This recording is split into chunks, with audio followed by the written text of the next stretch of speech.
কেদারনাথ দর্শন করে নিচে নেমে এসে আমরা এখন আছি সোনপ্রয়াগে। আর এখান থেকে আমরা এখন যাব ত্রিযুগী নারায়ণ। থাকার জন্য এখানে প্রচুর হোটেল রয়েছে।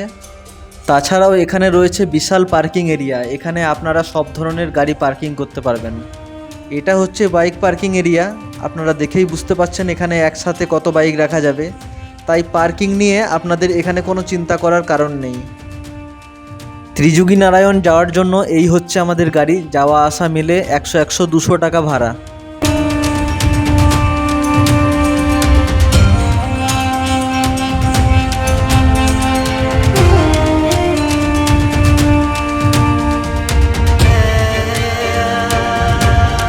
সোনপ্রয়াগ থেকে ত্রিযুগী নারায়ণ হচ্ছে 11 কিলোমিটার, আমাদের মোটামুটি 40-45 মিনিট টাইম লাগলো এখানে পৌঁছাতে। এই হচ্ছে মন্দিরের মেন গেট। ড্রাইভার দাদা আমাদের মোটামুটি 45 মিনিট 1 ঘন্টা সময় দিল, তারপর আমরা আবার এই গাড়িতেই নিচে নামবো।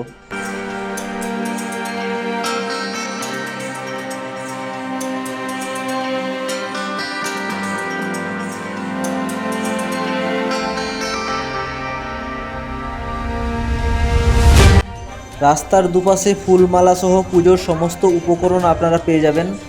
তাছাড়াও বিবাহের সমস্ত সামগ্রী আপনারা এখানে পেয়ে যাবেন।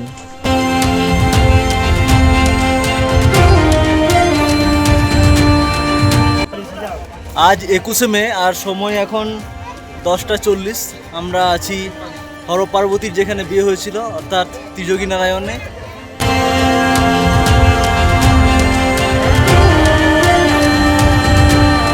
এই হচ্ছে সেই মন্দির যেখানে হর পার্বতীর বিবাহ কর্ম সম্পূর্ণ হয়েছিল।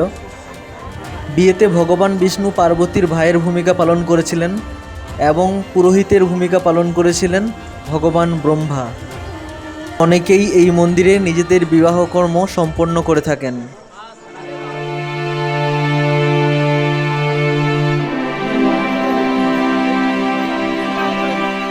ত্রিযুগী নারায়ণ মন্দিরে 4টে পবিত্র কুণ্ড রয়েছে: রুদ্রকুণ্ড, বিষ্ণুকুণ্ড, ব্রহ্মকুণ্ড আর সরস্বতী কুণ্ড। এই 4টি পবিত্র কুণ্ড বা জলাশয় মন্দির প্রাঙ্গণে রয়েছে। অনুমান করা হয় এই মন্দিরটি প্রায় 1200 বছরেরও বেশি পুরাতন।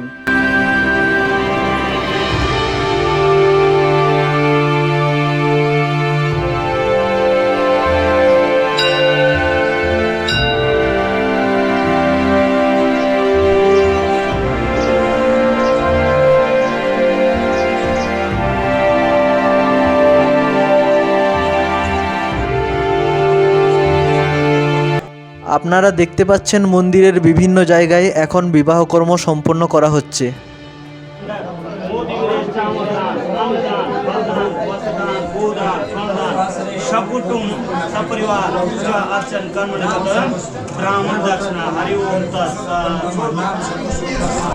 মন্দিরের ভিতর ক্যামেরা অ্যালাউ নেই, তাই আপনাদের ভেতরটা দেখাতে পারবো না। এই মন্দিরের ভিতর একটা চিরজ্বলন্ত অগ্নিকুণ্ড রয়েছে। বিশ্বাস করা হয় হর পার্বতীর যখন বিবাহ হয়েছিল তখন এই অগ্নিকুণ্ড প্রথম জ্বালানো হয়েছিল এবং সেই যুগ থেকে এই অগ্নিকুণ্ড এখনও জ্বলছে। আপনারা চাইলে সেই অগ্নিকুণ্ডে কাঠ অর্পণ করতে পারেন। ত্রিযুগী নারায়ণে থাকার জন্য আপনারা যথেষ্ট হোটেল পেয়ে যাবেন। তাছাড়া জিএমভিএনের হোটেলও এখানে রয়েছে, আপনারা চাইলে জিএমভিএন বুক করতে পারেন। তাছাড়াও বিবাহ অনুষ্ঠানের জন্য প্রয়োজনীয় সামগ্রী সমস্ত কিছুই আপনারা এখানে পেয়ে যাবেন। এই গেটটা হচ্ছে মন্দিরের গেট, আগে আপনাদের দেখিয়েছি। ওই যে দূরে কটেজগুলো দেখতে পাচ্ছেন ওইগুলো হচ্ছে জিএমভিএনের কটেজ, আপনারা জিএমভিএনের ওয়েবসাইটে গিয়ে বুক করতে পারবেন। তাছাড়াও আশেপাশের দৃশ্যটা অত্যন্ত মনোরম এবং খুবই সুন্দর, আপনারা দেখেই আশা করি বুঝতে পারছেন। এই দোকানটায় আমি আর যাদব ব্রেকফাস্ট করলাম। তো এখানে রুটির দাম হচ্ছে 15 টাকা, আর আমরা ডাল ফ্রাই নিয়েছিলাম, তার দাম হচ্ছে 180 টাকা। আরও অনেক রকম রয়েছে এখানে, এমনি নর্মাল ডাল নিতে পারেন বা ম্যাগি বা পোহা এসব জিনিসও আপনারা এখানে নিতে পারেন। ত্রিযোগী নারায়ণ মন্দির এখান থেকে মোটামুটি 1 থেকে 1.5 মিনিট হেঁটে। জিওর ফুল নেটওয়ার্ক আছে, কোনো সমস্যা নেই। এই সামনেই মন্দির, এই দেখুন ইন্দ্র ওই মন্দিরে গেটে যাচ্ছে, আর দোকানটা হচ্ছে এইটা হচ্ছে দোকান।